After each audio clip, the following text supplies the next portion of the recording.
Hola, muy buenos días a todos. Mi nombre es Jorge Sales. Quiero darles la bienvenida a esta sesión online en la que vamos a hablar de las pruebas de laboratorio y de las implicaciones que las pruebas de laboratorio tienen para este episodio tan importante que estamos viviendo todos nosotros. Está con nosotros Clara Corona, quien va a ser nuestra expositora estrella el día de hoy. Clara Corona es oriunda de Monterrey, allá en el estado de Nuevo León, donde estudió la Facultad de Medicina en el año de 1971, ya nos dirá ella, pero imagino yo que una época en la que no había muchas mujeres en la Facultad de Medicina seguramente. Al concluir sus estudios como química, recibió un reconocimiento del entonces presidente Luis Echeverría Álvarez por su destacada trayectoria universitaria y académica.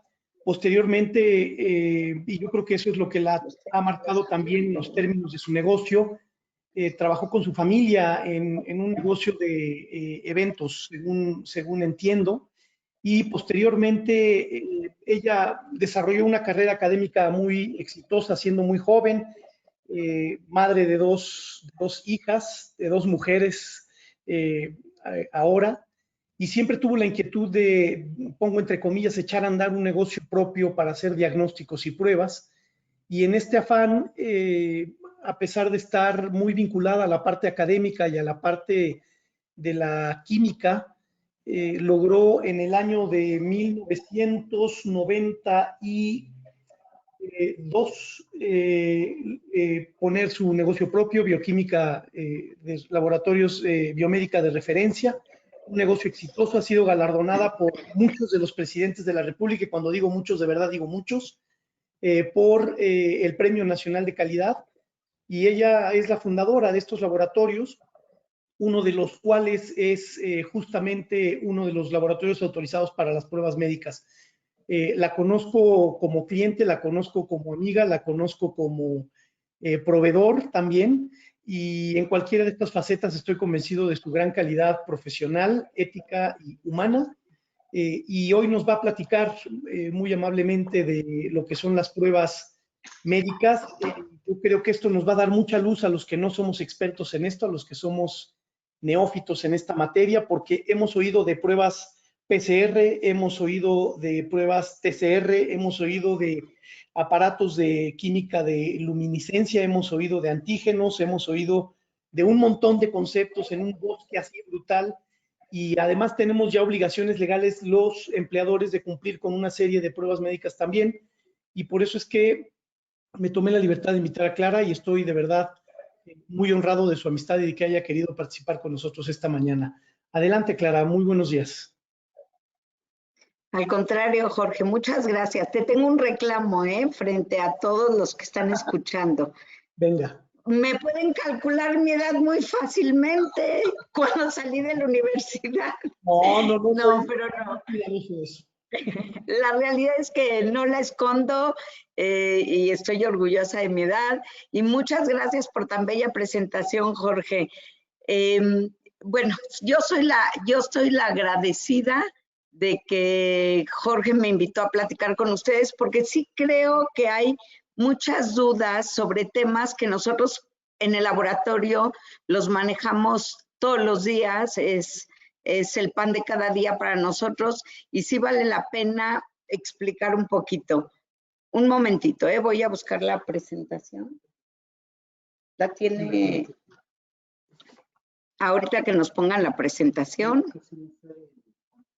Perfecto.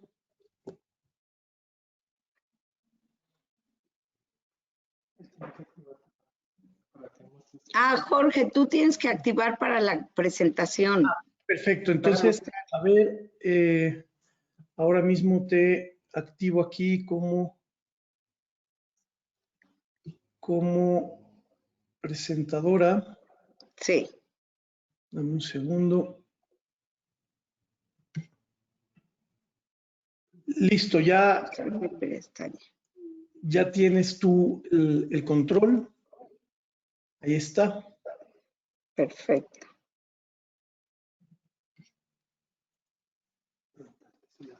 ¿Y dónde? ¿La ven todos? Sí, sí la vemos perfecto. Bueno, con una gran incógnita para nosotros, terminaba el año 2019, perdón. Les recuerdo que mientras 116 millones de personas alrededor del mundo viajaban para celebrar Navidad y el fin de año, nuestra atención estaba, yo creo que de la mayoría de los que estamos aquí, nuestra atención estaba en el juicio político a Trump. Aquí en México todavía seguíamos llorando a los muertos de la familia mormona, mientras que en China, si recuerdan ustedes, en el último día del año pasado, las autoridades de China decidieron emitir una advertencia sanitaria en el último día del año pasado. Había múltiples casos de fiebres altas, tos seca, dificultad para respirar. Se habían reportado todo esto en la ciudad de Wuhan. Wuhan está ubicado en el corazón de este país asiático. Los cuerpos médicos señalaron que se trataba de casos de neumonía, aunque con ciertas variantes atípicas. No era una neumonía a la cual estaban acostumbrados. Y la mayoría de esas neumonías se presentaban básicamente en pacientes mayores de 60 años. Para la segunda semana de enero, la cifra de pacientes contagiados se había incrementado tremendamente, al igual que los fallecimientos, no solamente los contagiados, y la prensa local empezó a rumorar que en el mercado de Wuhan, que está en Wuhan, ¿sí? Se vendían, todos sabían que se vendían alimentos de animales exóticos sin ninguna restricción y que probablemente la mayoría que habían estado contagiados, era una hipótesis, se había provocado la enfermedad derivada del consumo, sobre todo de carnes de murciélago, que fue lo que primero escuchamos. En menos de 2 semanas de haberse encendido ese foco de alerta por estas neumonías, se planteó por primera vez que el virus podía transmitirse de persona a persona, ¿sí? Y que era contagioso, o sea, muy contagioso, y ya para entonces un grupo de científicos había examinado, que esta parte es muy importante desde enero, había examinado la composición genética del virus y la había compartido con muchos grupos de investigadores en todo el mundo. Eso hizo que se identificara que el 89% de las similitudes de este virus con otros que provocan el síndrome respiratorio agudo era altísima, o sea, un 89%.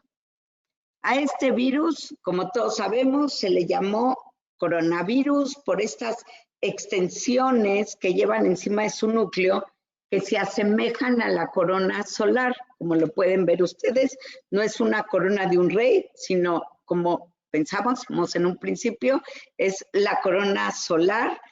Y en los últimos 18 años ya habían identificado 2 tipos de virus similares. El SARS-CoV, que apareció en 2003 en China, y el MERS-CoV-2, que por sus siglas en inglés quiere decir Síndrome Respiratorio de Medio Oriente, y el año 2012.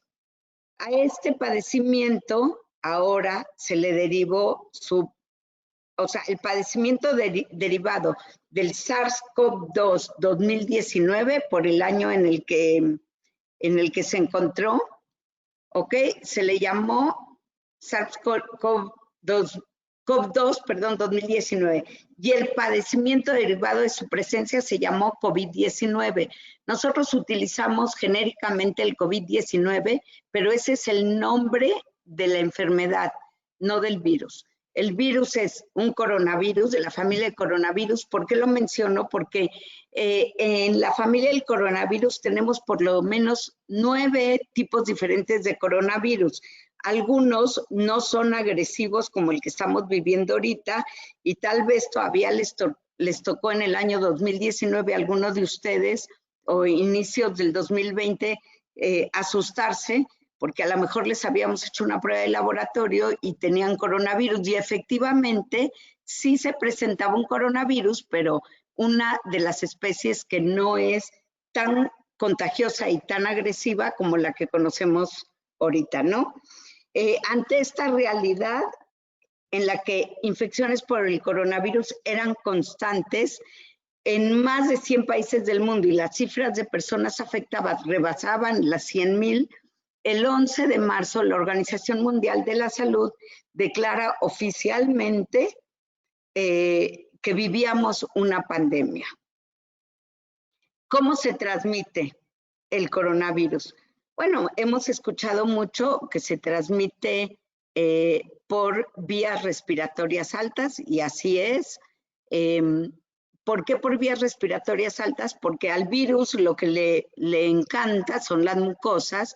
Entonces quiere decir que nosotros tenemos mucosa en la boca, en las fosas nasales, en los ojos, que es donde se implanta el virus. Por eso nos hacen tantas recomendaciones que no debemos de tocarnos la cara, porque es la vía de elección del virus.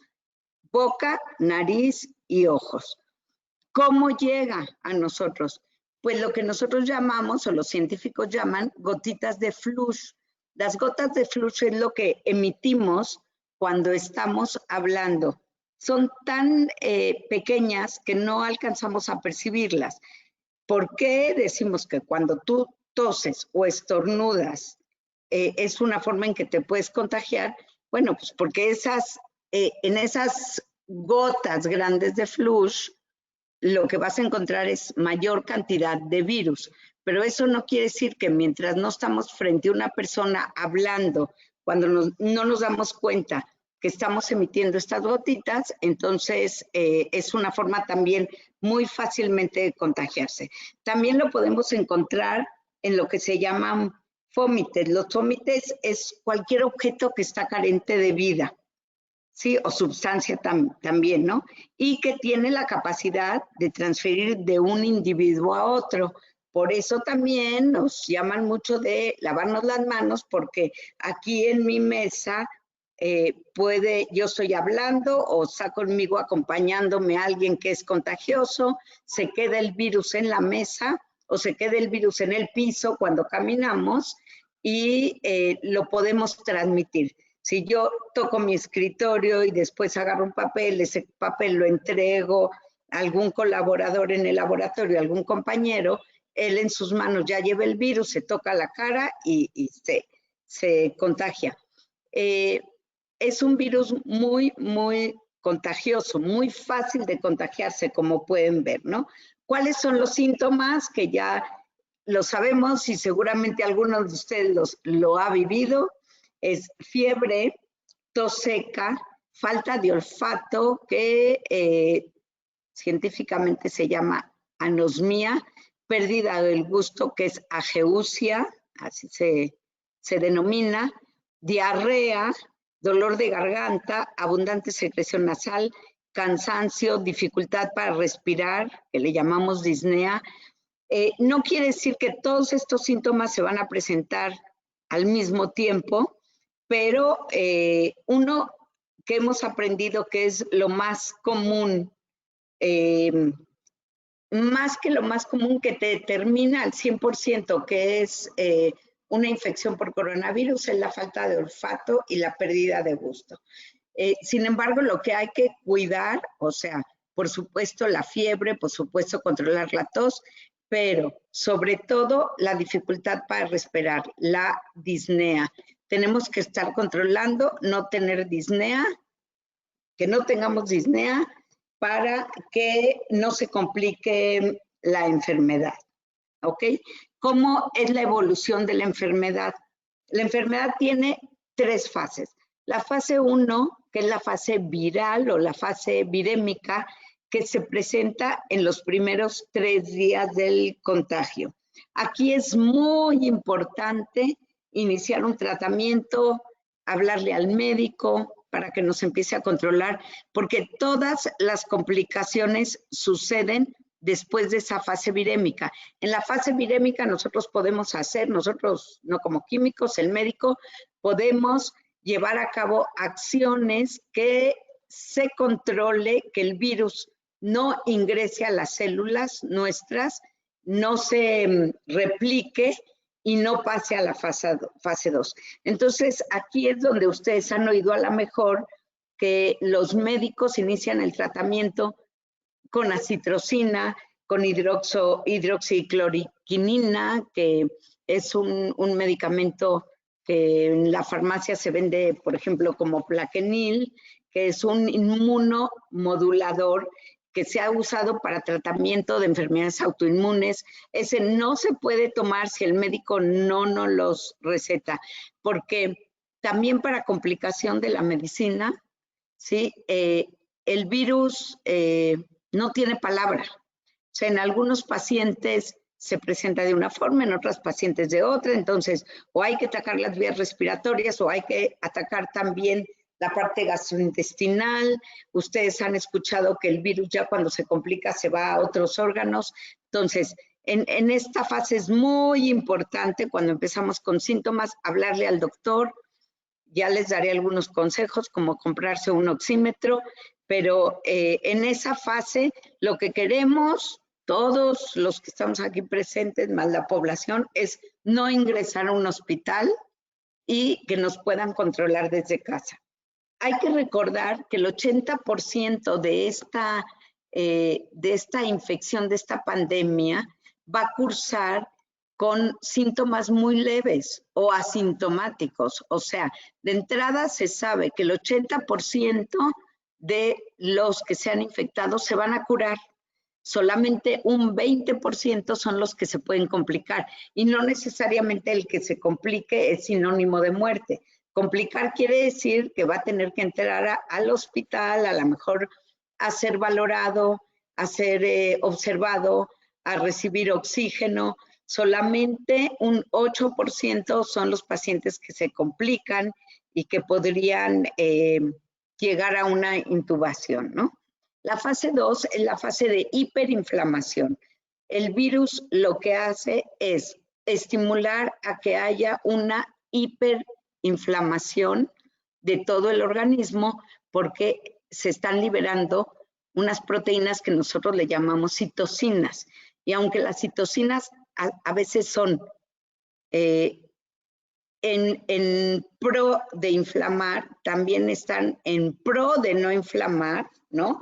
Pero en este caso inflaman y hay una hiperinflamación, es una tormenta de citocinas, una tormenta de inflamación, y lo que provocan son el CID, que es la coagulación intravascular diseminada, y por consiguiente la inflamación pulmonar. No sé si recuerdan que hace como 2 meses se escuchaba que un médico ya había descubierto que no había una neumonía, que era una equivocación. No, para nada, no es cierto. No es cierto. La mayoría de los casos inician con una inflamación pulmonar que, aunado a que si ustedes ven la tomografía de los pulmones, son lesiones totalmente diferentes a las de cualquier otra infección o viral o bacteriana. Entonces, claro que inicia en la mayoría de los casos con una neumonía. Ya no se le puede decir atípica porque, como les digo, tiene características muy especiales para el daño que hace el COVID. Pues no se puede reportar, como también en otros lugares hemos escuchado que hay reporte y reporte de neumonía típica. Ya cuando estamos en esta fase, sin duda el paciente ya se encuentra en el hospital. Son otro tipo totalmente diferente de medicamentos, también los han escuchado ustedes, como el Remdesivir, como la ivermectina, que ahorita ha sonado mucho. Cada vez que COFEPRIS autoriza un medicamento, pues se escucha muchísimo en todo lo que es la publicidad, ¿no? O sea, la información, los medios de comunicación, más que publicidad. El tocilizumab, que hasta me cuesta trabajo pronunciarlo, Todos estos medicamentos, la mayoría se usan para inflamación y para artritis, ¿ok? Son inhibidores potentes de esas proteínas que les mencioné, que se llaman citocinas, y que sí dan una esperanza de ayuda a estos pacientes. Y el paciente que llegó a la fase 3, que es la crítica, digamos, la grave, ya el paciente tiene falla orgánica múltiple y tristemente el 80% de los pacientes fallecen. Los datos mundiales al día de hoy, bueno, como pueden ver, al día de ayer, a las 22 horas, teníamos en el mundo 9.046.067 contagios, 470.703 muertes, el 5.2%, y pacientes recuperados, 4.838.000. 53% recuperados. No quiere decir que no lleguemos al 80%, es lo que hay al día de ayer. De estos se siguen recuperando, digamos, ¿no? Aquí los números importantes son los contagios, cuántas muertes, ¿no? Esto, como pueden ver ustedes, reafirma lo que les digo, que el 80% de los pacientes infectados se resuelven, ¿no? Pasan. Muchos de ellos son los asintomáticos, que seguramente han escuchado ustedes también. ¿Ok? Entonces, hay una de las formas de combatir el COVID-19 es hacer la mayor cantidad de pruebas posibles para detectar la enfermedad, porque eso nos va a ayudar a hacer cercos y a aislar a los pacientes y a sus posibles contactos, ¿no? Hay dos tipos principales de pruebas: las pruebas moleculares y las pruebas que han escuchado serológicas. La prueba molecular es la prueba de reacción en cadena de la polimerasa. Es muy complicado el nombre, pero es para que supieran sus siglas en inglés, porque le decimos PCR en tiempo real. ¿Qué quiere decir? Nosotros detectamos en el laboratorio directamente el ácido ribonucleico del virus, el RNA del virus. Los virus no tienen DNA, a diferencia de nosotros.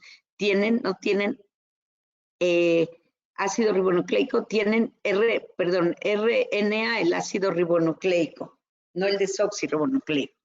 En nuestras muestras se toman en nasofaringe. ¿Por qué se toman en nasofaringe del paciente? Bueno, pues porque como ahorita platicamos, es la vía de entrada del virus, la nasofaringe. Ahora, también se han venido a Biomédica o a cualquier otro laboratorio, se han dado cuenta que algunos toman de fosa nasal y de faringe, y otros, como nosotros, tomamos nada más de nasofaringe, o sea, tomamos de la nariz y llegamos hasta la faringe. Por eso los pacientes salen con su lagrimita como un reflejo, no porque les dolió tanto. Pero ¿por qué lo hacemos así? Tomamos de las dos narinas, porque existe evidencia, tanto en el CDC como en los documentos de la OMS, que donde vamos a encontrar mayor cantidad de RNA es en la nasofaringe, no en la orofaringe. Entonces, pero las dos formas son buenas, no es crítica, cada quien decide, ¿no? Ahora, ¿qué quiere decir esto? Que es la única prueba que existe, no en México, en el mundo, como diagnóstico, son las pruebas moleculares. Son pruebas caras, complejo su proceso, complejo la extracción del RNA, pero es el gold standard de las pruebas diagnósticas. No existe otra que esté determinada que sirva como prueba diagnóstica, porque nosotros trabajamos directamente con la genética del virus, ¿ok? Entonces, por eso cuando van a un laboratorio... ¿Mandé? Una preguntita, perdón la interrupción. Estas pruebas moleculares son las que se conocen como PCR y no son las pruebas rápidas, ¿verdad? y no son las pruebas rápidas. Estamos ahorita en pruebas moleculares y es la única prueba diagnóstica. Ahorita cuando veamos las serológicas les explico, porque sé que hay una tendencia de hacer pruebas rápidas que ni siquiera son para diagnóstico y las utilizan con el fin de diagnosticar. Es un error grave, pero terminamos con estas que son las moleculares. Por eso tardan tanto tiempo el resultado, entre 24 y 48 horas, no porque hacer una prueba tarda 6 horas, no se puede menos de 6 horas, pero nosotros las entregamos a los laboratorios en 24 o 48 horas porque el volumen, cuando hay volumen, pues es mucho más complejo estar haciendo extracciones de RNA. ¿Sí? No es lo mismo a 400 pruebas que a una prueba que puede salir en 6 horas. Entonces, esta es la única que es una prueba para diagnóstico, para saber si el paciente está contagiado y tiene síntomas o es asintomático y está contagiado también. Aquí lo importante, ¿por qué hacer esta prueba de diagnóstico? Porque un paciente que está sintomático y que no se lo determinamos, pues está contagiando y está comprobado por lo menos 80 personas, ¿ok? Entre 20 y 80 personas. Y sin saber. Ahora, esta es la prueba de diagnóstico. Las pruebas serológicas son las pruebas instrumentales de plataforma, como tenemos los laboratorios, y las pruebas rápidas, como se han publicitado erróneamente, como se han comprado, incluso muchos de ellos ni autorización, muchos de los compradores, como se ha utilizado como una oportunidad para hacer negocio, porque lo que les cuento es real, o sea, la vende la ama de casa, como la vende también el de una ferretería, porque a mí me tocó ver un ferretero que vende pruebas rápidas. Las pruebas rápidas de cartucho, es muy fácil tomar la muestra, muy difícil de interpretar. Y lo más importante es que las pruebas serológicas no hacen un diagnóstico. La prueba serológica lo que mide es tu respuesta inmune a ese virus que en teoría ya lo tuviste o estuviste en contacto. ¿Okay? Yo estuve en contacto con el virus, ya sea enferma o asintomático, hace un mes, y entonces lo que hay que hacer son estas pruebas serológicas, ¿ok? ¿Por qué? Porque lo que queremos ver es si generamos anticuerpos y si ya estamos protegidos para este virus. Los anticuerpos son proteínas que nuestro cuerpo genera en defensa a virus, a bacterias, a hongos, que nos presentemos a cualquier patógeno. Pero los anticuerpos no son genéricos. Ya generé anticuerpos, entonces ya estoy cubierto para rubiola, toxoplasma herpes y COVID. No, los anticuerpos son específicos para cada virus. Y en este caso, lo que medimos con esas pruebas de plataforma en los laboratorios son los anticuerpos que son específicos para COVID. Las pruebas rápidas, si las están utilizando y están tomando como si fueran diagnósticas, lo que va a suceder es que hay un periodo de ventana donde todavía no tenemos anticuerpos y ustedes hacen una prueba rápida para una persona, pues les va a salir negativa. Eso no quiere decir que a los 3 días va a aparecer con un COVID bien plantado y con sintomatología. Entonces, aquí traje más adelante unas gráficas que van a poder entender. Las pruebas serológicas detectan la respuesta inmune a través de la generación de anticuerpos, ya lo dijimos. En la primer fase, que es la fase aguda, 7 días de haber estado en contacto con el virus, aunque no estés infectado, 7 días después, que si fuiste, no infectado, aunque no estés contagiado, no tengas síntomas, ¿sí? Pero estuviste en contacto con el virus. 7 días después de haber estado en contacto con el virus, se generan los anticuerpos IgM. Los anticuerpos IgM son, si hacemos un sinónimo con soldados, digamos, son los que primero salen al frente, los que checan a ver cómo va a ser la estrategia, pero no generan inmunidad permanente, no generan ningún tipo de memorias, esos desaparecen, ¿ok? Pero se generaron a los 7 días de haber estado en contacto con el virus. Los que nos generan memoria y protección son los anticuerpos IgG, que aparecen 15 días después de haber estado en contacto con el virus. Y en esta gráfica se las voy a mostrar, queda muy claro, nada más pongamos atención en las líneas de estas curvas. La curva azul es el día 0 cuando nos infectamos, hasta el día 28 en promedio cuando desaparecen, no sé, si yo me hago una prueba de PCR al día 14 o al día 15 o al día 8, puede ser que todavía salga positiva. Eso no quiere decir que yo contagio, pero si me la hago al día 28 es cuando ya prácticamente la mayoría de los pacientes está negativa. Entonces, el día 0 nos infectamos, es la curva azul. El día 7 empezamos a desarrollar anticuerpos y los que desarrollamos son los anticuerpos IgM que alcanzan su punto como al día 10 más o menos y luego empiezan a desaparecer y para el día 21 ya no tenemos ninguno. ¿Okay? El día 14 es cuando aparecen los anticuerpos IgG, la curva que está en rojo, ¿ok? Y ellos, si ven, no baja la curva porque no desaparecen. Eso es lo que se nos queda de memoria. ¿Cuánto tiempo? No sabemos en este momento. No sabemos cuánto. Esperemos que 1 año o año y medio para que ya, aunque pienso que vamos a tener la vacuna antes, para que ya tengamos vacuna.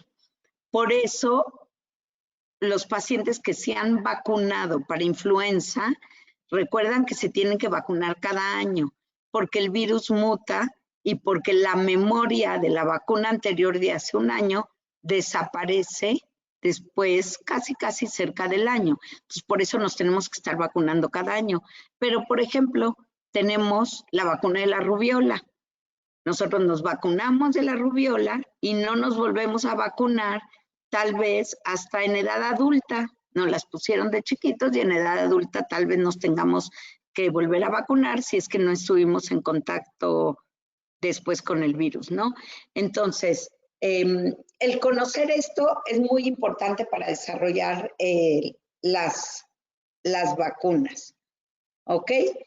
Por ejemplo, y para hablar un poquito de las pruebas de cartucho y las pruebas rápidas, saqué una fotografía de un periódico en el cual salió en España, ¿no? Que los test chinos que el Reino Unido rechaza por imprecisos circulan ampliamente en España. Bueno, eso fue una crítica a la Secretaría o a la Autoridad de Salud de España, pero es un buen ejemplo de que no podemos utilizar. No quiero satanizar los test de cartucho, tienen su utilidad.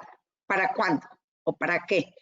Si tú vas a ir a una zona rural porque estás haciendo un estudio epidemiológico y le vas a tomar a toda la población sus pruebas, entonces estás consciente que su sensibilidad y especificidad es baja y estás consciente que no te importa, ¿sí?, sacrificar una parte de los pacientes donde les vas a dar o un falso positivo o un falso negativo.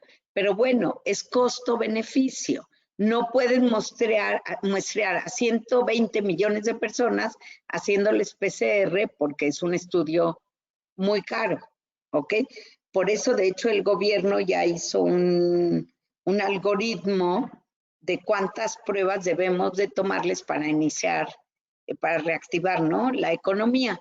Pero eso no quiere decir que no se puedan utilizar esas pruebas. Sí, sí tienen su función de ser, porque en las zonas rurales o en las zonas lejanas o en México, en cuántos lugares no tienes un equipo, una plataforma automatizada o incluso para hacerlo manual, pero con reactivo 100% sensible y más del 90% específico. Está claro que aunque se los pongan en el inserto, no es, y ya me llevaría otra sesión a explicarles qué tiene que ver con la prevalencia y por qué estos tests no son con la sensibilidad y la especificidad que pone el proveedor. Entonces, esta grafiquita me gusta mucho, es muy fácil entender. Del lado izquierdo, ustedes pueden ver los hombrecitos que están, son los que no están inmunes, pero siguen saludables, como muchos de los que estamos aquí, ¿ok? Si se infiltran por aquí dos hombrecitos estos rojos, ¿qué es lo que sucede? Empieza a haber contagio. Entonces, si ven del lado derecho, ya hay más contagiados, ¿ok? ¿Qué es lo que sucede? Al pasar el tiempo, estos contagiados empiezan a generar inmunidad, son los que están en amarillo, que son los que están inmunes y saludables. Pasa más tiempo, nos contagiamos más, o no solamente por contagio, o aparece la vacuna, entonces generamos más inmunidad en la población y bueno, y en ese momento ya la pandemia está contenida, ¿ok? Ya sea por contagio o ya sea porque va a aparecer la vacuna y todos nos vamos a ir a vacunar seguramente. Y cuando mencioné al principio, y esto, dos cositas más que tengo, cuando les platiqué al principio que las primeras investigaciones, las primeras 2 semanas fueron muy importantes de los países chinos para el mundo, ¿ok? Es que ellos suministraron la secuenciación aquí está mal, es del RNA del virus, ¿ok? Diseñaron una vacuna en 3 horas. ¿Qué quiere decir la diseñaron? La diseñaron en computadora, o sea, secuenciaron el virus y diseñaron la vacuna. Esto sirvió para los muchos investigadores que están ahorita y muchas instituciones ahorita desarrollando vacunas para enfocarse directamente en los nucleótidos del patógeno donde se cree que el organismo va a responder mejor. Yo no le quiero dar crédito al coronavirus, por supuesto, pero el coronavirus, la realidad es que nos ha enseñado muchísimo, muchísimo. Y esta información que dieron los chinos 2 semanas después, pues hizo un cambio radical porque en los otros países donde hemos padecido, imagínense que a ellos le tocó no saber absolutamente nada del virus. O sea, no había los medicamentos, que aunque al día de hoy no hay un medicamento específico al 100%, pues ellos estaban peor, por supuesto, ¿no? Porque ahorita ya tenemos herramientas de dónde valernos para sacar adelante a los pacientes. Ellos tuvieron una mortalidad muy alta. ¿Cómo funciona un poco para que entiendan las vacunas y por qué tardan tanto? Primero hay una fase preclínica, ¿ok? En donde todo es dentro del laboratorio, todo es trabajar con el RNA, mucha inteligencia artificial, ¿sí? Pero aún no son probadas en humanos y al día de hoy, al día de ayer, hay más de 125 instituciones y organizaciones que están trabajando para desarrollar una vacuna. En la fase 1 se diseña para valorar seguridad y dosis, ¿ok? Hay 8 institutos que están ahorita en esta fase. En la fase 2 se hace el uso expandido para valorar la seguridad, o sea, valorar seguridad y dosis, esto se hizo todo en el laboratorio. En la fase 2 ya es con humanos, ¿no? Ya son estudios clínicos con humanos y hay 8 vacunas que están en esta fase. Y la fase 3, que seguramente es de los que vamos a obtener más rápido la vacuna, ya están haciendo las pruebas de uso expandido para valorar la eficacia. Y esto ya tenemos 2 vacunas en estudio.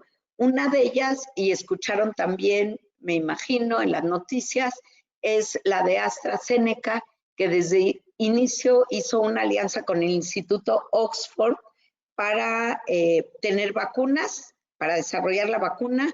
Son 2 organizaciones muy poderosas. Ya prometieron que para septiembre ya las empiezan a fabricar. Y bueno, yo creo que esto sí es muy esperanzador.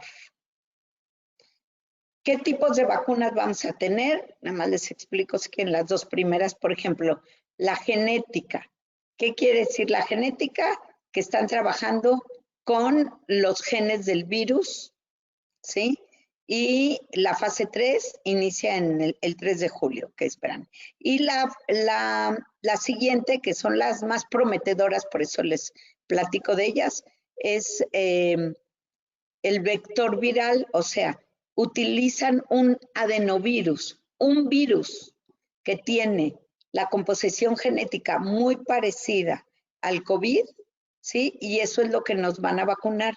Virus muertos, obviamente, pero con una composición genética específica similar a la que tiene el COVID.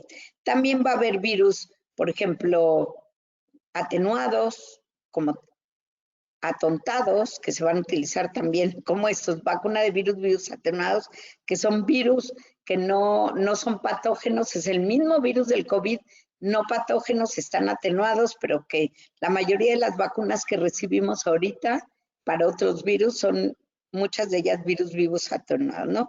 Y Novavax, que está trabajando sobre las proteínas del virus. Y por último, que también han escuchado mucho, y quise hacer como un resumen de todos los que son los cuestionamientos, creo yo, ¿no? De lo que está sucediendo en la pandemia. Y por último, el plasma convaleciente, la terapia de anticuerpos pasiva, ¿ok? Los pacientes, esos pacientes que ya han estado enfermos, sobre todo con síntomas, ¿no? Enfermos con síntomas y desarrollaron anticuerpos, que eso es lo que nosotros detectamos, hacemos el PCR y también hacemos los anticuerpos en plataforma automatizada para detectar si hay IgG. O sea, esos pacientes que ya tienen su determinación de IgGs y que tienen un buen número de anticuerpos pueden donar plasma. ¿Qué es el plasma sanguíneo? Es la parte acuosa donde están nadando todas las células que tenemos en nuestro organismo. ¿Qué quiere decir? Todos los glóbulos rojos, los glóbulos blancos, las plaquetas, los linfocitos, etcétera, ¿no? Todo lo que es el paquete celular. Nada en este plasma. ¿Qué tiene el plasma? Es, como digo, una fracción acuosa, tiene agua, sales, anticuerpos, proteínas, y usualmente se utiliza para este tipo de tratamientos, ¿no? Que tienen o bajo en anticuerpos, que tienen deficiencias del sistema inmune, o en este caso, y no solamente en este caso, porque se ha utilizado durante siglos, en pacientes en donde todavía no hay vacuna, por eso se llama terapia de anticuerpos pasiva.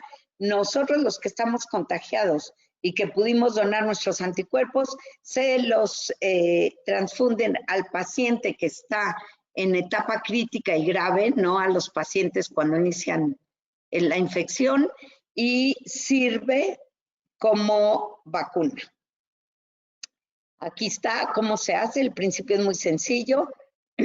Hacer transfusiones de plasma de sangre de quienes ya se han recuperado de la enfermedad y desarrollaron anticuerpos a pacientes que están luchando contra la enfermedad.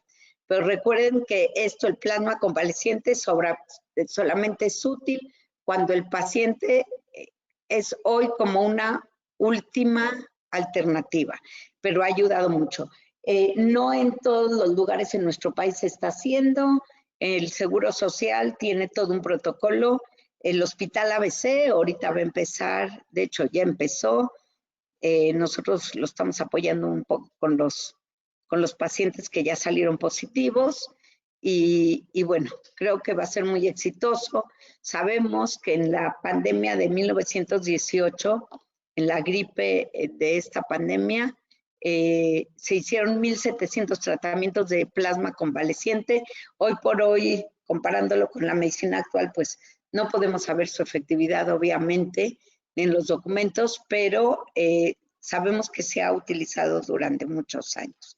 Y era mi última lámina. Si alguien tiene alguna pregunta, o tú, Jorge, inicias con la reactivación y las pruebas. Sí, Clara, muchas gracias. Yo quisiera hacerte un planteamiento y dividirlo en dos partes. Uno que tiene que ver con lo que legalmente se está ordenando en materia de pruebas a los empleadores. Esa es una parte.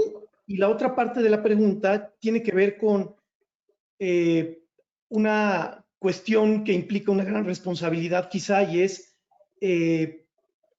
pensando en la reactivación, ¿qué tipo de pruebas recomiendas? Entonces, para que yo pueda ir poniendo el artículo que ordena el gobierno de la Ciudad de México hacer pruebas a los empleadores, me gustaría primero salirme de lo jurídico y centrarme en la parte, digamos, de capital humano, de recursos humanos, y preguntarte a ti, los centros de trabajo que se van a ir reactivando, o que se están reactivando o que ya se reactivaron, ¿qué tipo de prueba recomiendas que sea la que se deba hacer, o por qué una en un caso y por qué otras? He oído a algunos colegas tuyos que dicen que a lo mejor se puede hacer una mezcla de las dos, ¿no? Y hacer de las dos pruebas. Y en lo que tú nos explicas eso, quiero ponerte lo que dice el gobierno de la Ciudad de México del tipo de prueba que se debe hacer y la muestra, porque incluso tiene terminología técnica que a los demás nos complica.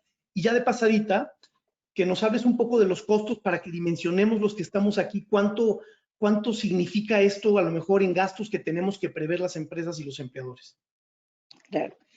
Mira, como ahora los estados son independientes, entonces cada estado determinó qué tipo de pruebas hacer, ¿no? Pero lo que yo estuve revisando, todos de inicio hablan, como nos está dictando la autoridad aquí en México, ¿no? Jalisco, por ejemplo, dice que para atraer a los trabajadores, a las organizaciones, que hay que muestrear un 10% de la población de colaboradores con PCR, con biología molecular. Yo he escuchado que aquí en México, y no estoy muy segura, pero aquí lo voy a aprender, es el 5% nada más, ¿ok? Pero bueno, lo que me encanta es que los dos concuerdan, los estados y nuestras autoridades aquí en el Estado de México, que lo que se tiene que hacer son pruebas de biología molecular. Esa es una muestra significativa de lo que están haciendo, y yo en lo personal creo que es lo correcto. Si tú tienes, y es lo que yo practico en el laboratorio, independientemente de lo que nosotros no hemos dejado de trabajar desde hace 3 meses. Entonces, lo que nosotros hacemos es, y se los recomiendo, se hacen estas pruebas, ¿sí? ¿Qué pasa con estos que salen positivos? Los mandas a su casa, obviamente, hacen la cuarentena, o no sé por qué se le dice cuarentena, son 14 días, pero los aíslas, ¿sí? Y haces un cerco, porque estos colaboradores, si estuvieron con otros colaboradores, es a los que les tienes que tomar. De inicio, seguramente están con gente de su casa, y seguramente ahí es donde se infectaron, ¿no? Entonces, sugiérele que ellos hagan un cerco entre la familia para que sepan quién está contagiado. Pero esos colaboradores y todos los demás que suponemos que están negativos entran a trabajar, ¿sí? A la fábrica. Y lo que nosotros hacemos es, con recursos humanos, o si tienen un servicio médico, que cualquier sintomatología que tengan la reporten. Muchos de ellos seguramente va a ser una gripa, porque ya empiezan la época muy pronto de la influenza, ¿no? O ahorita las alergias, que muchos tienen rinitis alérgica. Entonces, la reportan, ¿sí? Le da seguimiento tu departamento y ve y considera si son los síntomas del COVID muy específicos, pues hacerle una prueba a ese colaborador. Si sigue negativo y sano, se queda trabajando. Si está positivo, vuelves a hacer lo mismo, con la diferencia que ahora el cerco de tu colaborador que ya trabajó con más gente, pues vas a tener que hacerle cerco a los que están alrededor de ese colaborador. ¿Ok? ¿Qué quiere decir? Si estás en el departamento administrativo y estás trabajando con 5 personas, pues a esas 5 personas les... pero eso es muy personal, ¿eh? O sea, es una recomendación personal.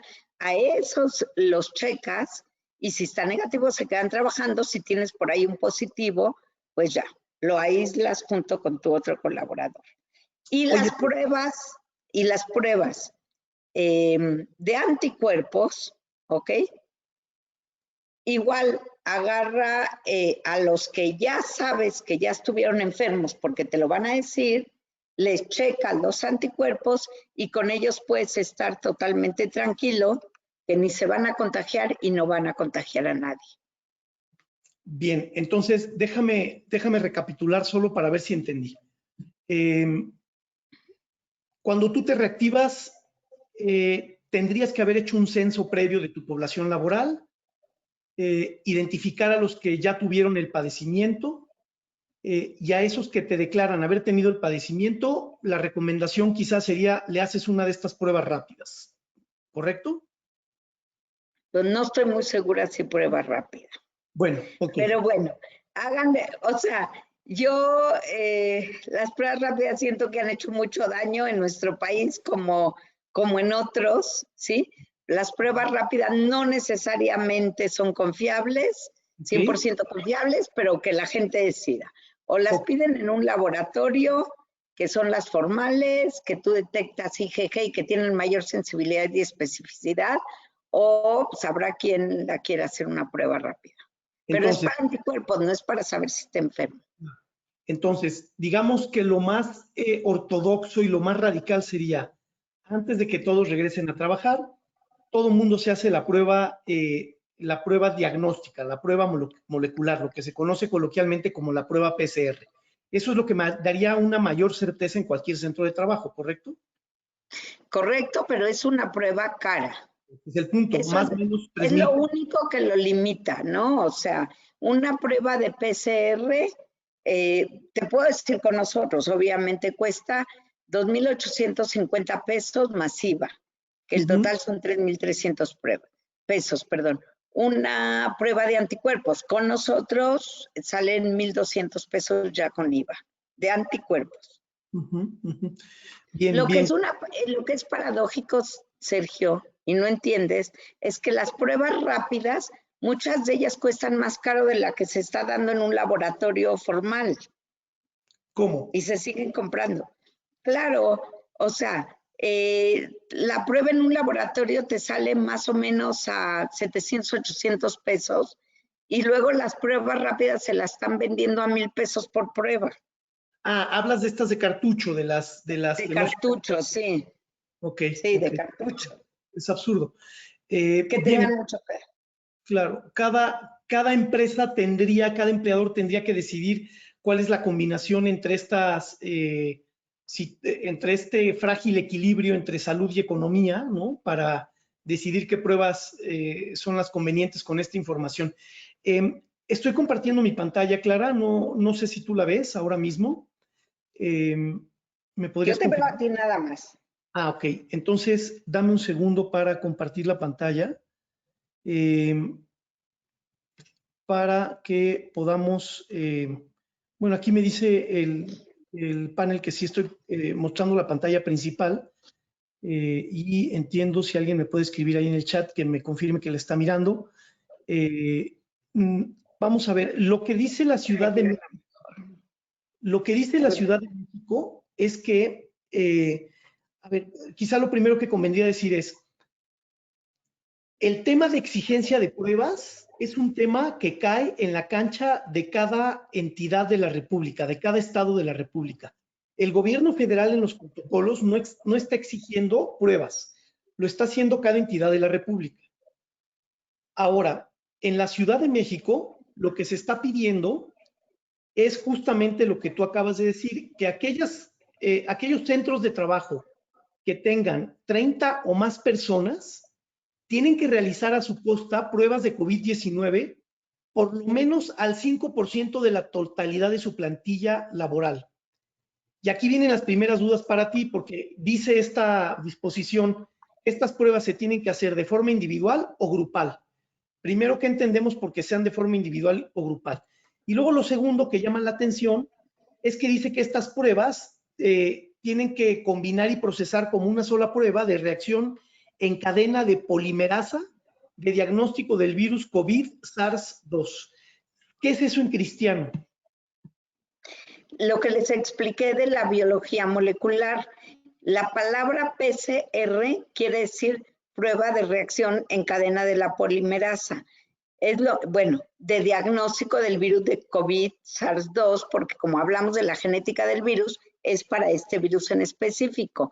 Es lo mismo que decir PCR en tiempo real, es lo mismo que decir la prueba de biología molecular. Lo que está diciendo aquí es, por lo menos el 5% de la totalidad de su plantilla laboral, ya sea de forma individual, que cada paciente lo manden a un laboratorio y presente en la organización su resultado, o sea de forma individual o grupal, que llamen a un laboratorio para que vaya a las instalaciones, o que nos llamen al laboratorio y nos digan, ¿sabes qué? Hicimos un convenio con tal empresa y ahí van los 20 colaboradores para que los muestren. Ok, a eso se refiere con que sea individual o grupal. Y luego te dice que esta prueba, entonces, lo que está pidiendo esta disposición en el caso de Ciudad de México es pruebas PCR al 5% de la población laboral si tienes más de 30 empleados, ¿correcto? Exactamente. Wow, wow. Bueno, pues sí no es un tema menor para empresas, ¿no? Bien, bien, de acuerdo. Pues, Clara, en realidad, A ver, dime. perdón porque me quedé con la inquietud. ¿Puedes poner la pregunta esta que hiciste, Es esta, la de mira. los 30? Ese cuantía laboral sea de 30 o más, deberán, exacto, el 5%. Sí. ¿Cuál es la lógica de que te hayan pedido que sea el 5? ¿Es un tema de estadística, de muestra representativa, nada más? Yo me quiero imaginar que hicieron un análisis estadístico y que determinaron que con el 5% era un resultado confiable, pero es estadístico. ¿Por Correcto. qué en Jalisco es el 10%? No sé, porque aquí es el 5%, pero sí es una cuestión de Criterio. estadística y de criterios, sí. Bien, bien, correcto. Bueno, pues nos dejas con mucha claridad respecto de los tipos de prueba. Entendemos que lo más confiable y lo más seguro son las pruebas PCR. Lamentable o desafortunadamente son las más caras si se mira el costo aislado, no si se mira el costo-beneficio de lo que puede significar no aplicar una prueba. Pero aquí lo que el gobierno de la Ciudad de México está exigiendo es que se hagan estas pruebas PCR al 5% de la población. Clara, pues no nos resta más que agradecerte que nos hayas ilustrado con estas ideas. Yo solamente voy a hacer un recorrido muy rápido para las personas que nos están viendo y escuchando de cómo está este tema de la reactivación. Y por ahí te voy a pasar una pregunta que nos están haciendo dirigida a los empleadores. Dice, dame un segundito para ampliar aquí la pantalla. Como empleador, ¿se realiza la prueba una sola vez o con qué frecuencia se tiene que hacer?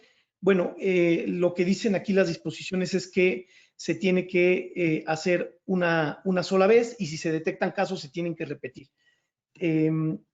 Bueno, pues voy a dar un recorrido muy rápido.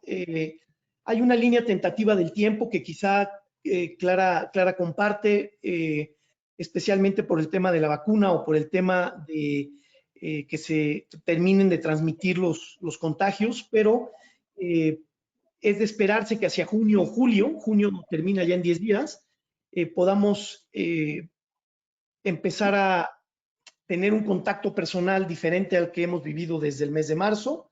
Esto nos tendría que llevar también al contacto en las compañías y en las empresas. Bueno, hemos oído ya, Clara, mucho de la reactivación y del reinicio. Esto de la nueva normalidad, que me parece que ni es nueva ni es normalidad. Aquí hay algunas fotos de cómo empezó todo en el mes de junio. Todo es diferente. ¿Qué debe tomar en cuenta un empleador para reactivarse? Bueno, hay unos lineamientos técnicos que se publicaron el 17 de mayo, que son lineamientos federales. Hay unos lineamientos técnicos específicos para la reapertura, que también son federales y se publicaron el 29 de mayo. Y luego hay unos lineamientos para la ejecución del plan gradual hacia la nueva normalidad en la Ciudad de México, que se publicaron el 12 de junio. Entonces, 2 a nivel federal y 1 a nivel Ciudad de México, que es el último que aparece aquí.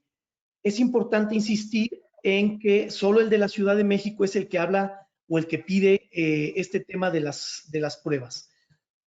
Ahora, ¿qué está pasando? Que para poder reactivar un centro de trabajo hay que tomar en cuenta 4 niveles. El tipo de actividad, si eres esencial o no esencial, el nivel de riesgo epidemiológico, el tamaño del centro de trabajo y las características de cada centro de trabajo. En cuanto al tipo de actividad, lo primero que tendríamos que determinar es si somos esenciales o no. Si somos esenciales, tenemos que cumplir con los lineamientos que he mencionado y preparar el autodiagnóstico obligatorio. Si no soy esencial, me tengo que esperar a que cambie el semáforo y tengo que ir preparando mi reactivación observando estos lineamientos de los que hemos estado también platicando o que hemos mencionado aquí. En cuanto al nivel de riesgo epidemiológico, esto es algo muy visible para todos nosotros. Tenemos que identificar el nivel de riesgo y entonces podemos iniciar. A partir de, en el rojo, que es donde está la Ciudad de México, y aparentemente vamos a estar ahí todavía, solo esenciales. Después, nivel amarillo, naranja, amarillo y verde, se podrán ir activando otras actividades. En cuanto al tamaño del centro de trabajo, pues tendré que cumplir con los lineamientos dependiendo si soy micro, pequeño, mediano o grande. Es curioso que en México el tamaño de la empresa no se mide por lo que facture o por las dimensiones de las instalaciones, sino por el número de empleados. 99% de los empleadores en este país tienen de 0 a 50 personas y entonces caen entre las micro y las pequeñas. Esto es importante porque las disposiciones de los lineamientos que yo tenga que cumplir dependerán de cuántos empleados tenga. Que tiene una lógica, pues, sí. Jorge, perdón que te interrumpa. Me está escribiendo alguien que está participando contigo, el contador Cardoso, que no se está escuchando la participación del abogado. Ah, caray. Qué bueno que me dices. Déjame aquí revisar el audio. Hasta ahora en el chat lo que me habían escrito es que se escuchaba bien. A lo mejor es un tema del audio de la persona, porque tengo reportes aquí que nos están escuchando bien, ¿eh? Bien, ok. Gracias. Perdón, pero me lo puso. Sí. No, qué bueno, debe ser la conexión de la persona. Hemos ido adquiriendo experiencia en este tema de hablarle a las pantallas y hemos aprendido que va por ahí. Gracias, Clara. Entonces, según el tamaño del centro de trabajo, tendré yo que cumplir con parte o con la totalidad de los lineamientos y los protocolos. La última son las características internas de cada compañía, que debe identificar cada compañía qué nivel, de riesgo tiene y qué situaciones de vulnerabilidad tiene, cuánto personal a su cargo, cuántas personas de edad avanzada. Esto ya es, cada compañía tendrá que revisar incluso sus espacios comunes y sus instalaciones en infraestructura. Ahora, a nivel federal, lo que nos están pidiendo es que todas las empresas esenciales se autodiagnostiquen metiéndose al sitio de la nueva normalidad y los que no son esenciales, ya sea nuevo esenciales o viejo esenciales, voluntariamente lo tienen que hacer. Ahora, a nivel federal, ¿qué se pide? Que a partir de que entre en vigor la famosa nueva normalidad, que esto fue a partir del 1 de junio, ya no necesito yo una autorización previa. Es decir, yo me meto al sitio del Seguro Social de Nueva Normalidad, corro todo mi proceso, pero no tengo que esperar a que me devuelvan una autorización. Simplemente a partir de ese momento yo ya cumplí y estoy nada más expuesto a que me hagan una inspección y en esa inspección yo tendré que demostrar que me autodiagnostiqué como una referencia. ¿Qué va a pasar en la Ciudad de México? Curiosamente, en la Ciudad de México sí se está haciendo obligatorio autodiagnosticarse en un sitio del gobierno de la Ciudad de México a partir del 15 de junio, y ese sitio está vinculado a la plataforma del Seguro Social. Entonces, ¿qué está pasando a nivel Ciudad de México? Es obligatorio para todas las empresas en la Ciudad de México autodiagnosticarse, aunque a nivel federal no se pide ese requisito, y además se piden lo de las pruebas en los términos que ya lo vimos. Entonces, a partir del 15 de junio, todas las empresas que tengan o que puedan reactivarse conforme el semáforo lo permita, sean o no esenciales, deben ingresar a la Ciudad de México y deben correr este proceso que aparece ahí en sus pantallas y descargar una especie de certificado que está emitiendo la Ciudad de México. La Ciudad de México preparó este mapa en donde considera que será hacia septiembre cuando las empresas empiecen a poder laborar, empresas no esenciales, en horarios escalonados. Habla de un 4x10 y esto creo que tiene que ver con lo que nos dijo Clara. El 4x10 es que las personas van a ir a trabajar 4 días y deben dejar de ir al centro de trabajo 10 días para teletrabajar. Entiendo que esto también tiene una lógica de contagio de los famosos 14 días y es parte de lo que están pidiendo. Esta es la exigencia de las pruebas en la Ciudad de México, que Clara ya nos clarificó, valga la repetición del nombre. Y finalmente, ¿qué escenarios laborales posibles estamos vislumbrando? Es posible que tengamos ausentismos, pues por el miedo o por los contagios, que las jornadas se hagan más largas por cumplir con todos los protocolos de acceso. Tenemos que estar muy vinculados al IMSS. El IMSS tiene un pez gordo y un asunto grande que resolver porque ha declarado que va a considerar enfermedad profesional cualquier brote que se dé en las empresas, pero a mí me parece que va a ser muy difícil poder probar dónde se adquirió ese brote. Creo que aquí las empresas tendrán que trabajar fuertemente en desarrollar comités de COVID para constituir pruebas y llevar bitácoras que terminen haciendo evidente que no se adquirió ahí, y tendrá que ser un tema que hasta hoy, como ha dicho el IMSS, se va a tener que resolver en litigios y en conflictos de esta naturaleza. Bien, y por último, pues lo que ya sabemos, vamos a tener aquí mucho más desempleo y tendremos que estar preparados para esos escenarios. Muchas gracias. Esto es básicamente un resumen muy rápido. Quise privilegiar más la presentación de Clara por la utilidad que tiene para nosotros como empresarios, y pues nada más.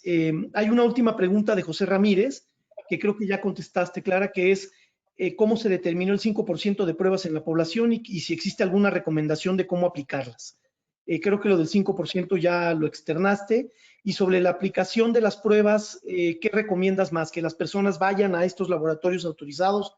Uno de los autorizados es el tuyo, o que se haga con otra metodología. ¿Cuál es tu experiencia un poco con esto, Clara, para cerrar con esta conversación? Yo creo que dependiendo el volumen de pacientes, o sea, el 5% para una empresa es una cantidad, y para una empresa grande, pues un 5% es un número significativo. ¿Qué quiere decir con esto? Si es un número grande, los laboratorios, hablo por el mío y estoy segura que otros también, podemos ir a la empresa a tomarle las muestras en un lugar obviamente que tenga todas las características para que podamos tomar una muestra con seguridad. Si son poquitos, conviene pues mejor mandarlos al laboratorio en grupo o en individual, ¿no? O sea, con nosotros lo que podemos hacer son lo que llamamos convenios. Los convenios, cuando son empresas, pueden ser para 10 pacientes o puede ser un convenio para 100 pacientes, pero hay un convenio firmado con condiciones especiales, con formas de reporte, ¿no? De entrega de resultados con los requisitos o los requerimientos de cada empresa o de cada organización. Y lo que comentaste del seguro, creo que por eso es muy importante los cercos. Tú sí puedes demostrarle al seguro que tu colaborador no se infectó en tu oficina porque tú le haces cerco a los que están alrededor, y si todos están negativos, o sea, él no se infectó adentro de tu organización. Ah, qué interesante, claro, claro, Digo, tiene, eso, sí, o sea, porque aparte también lo que se ha visto, por supuesto, es que no se infectan dentro, porque la organización tiene tantos cuidados, es el lugar más seguro, se infectan afuera. claro, el transporte público, por ejemplo, para llegar de su casa al trabajo y viceversa, es uno de los lugares donde hay mucha inquietud y que poco se ha hablado de esto, ¿no? Claro, Muy bien, muy bien. Clara, pues de verdad muchas gracias por tu tiempo, por esta explicación. Lograste ponerla a nivel de abogados y gerentes de recursos humanos y directores. Eso es un reto, hasta yo le entendí, si yo le entendí, cualquiera le entendió seguramente. Así que agradecerte de verdad el tiempo que nos dedicaste. Si llegaran más preguntas, te las haré llegar y estaremos muy pendientes de cómo evoluciona esto. Anima a escucharte también pues que el tiempo del virus es cada vez menor y que además el tema de la vacuna pues también está próximo con todo lo que implica, ¿no? claro, Muchas claro. gracias. Y yo a las órdenes de todos, ¿eh? Si les puedes dar mis datos, con mucho gusto, Jorge. Sí, se los voy a compartir y te voy a compartir también esta grabación. Muchas gracias. Gracias a ti, bye bye. Hasta luego. Gracias a todos y muy buen día y buena semana. Hasta luego.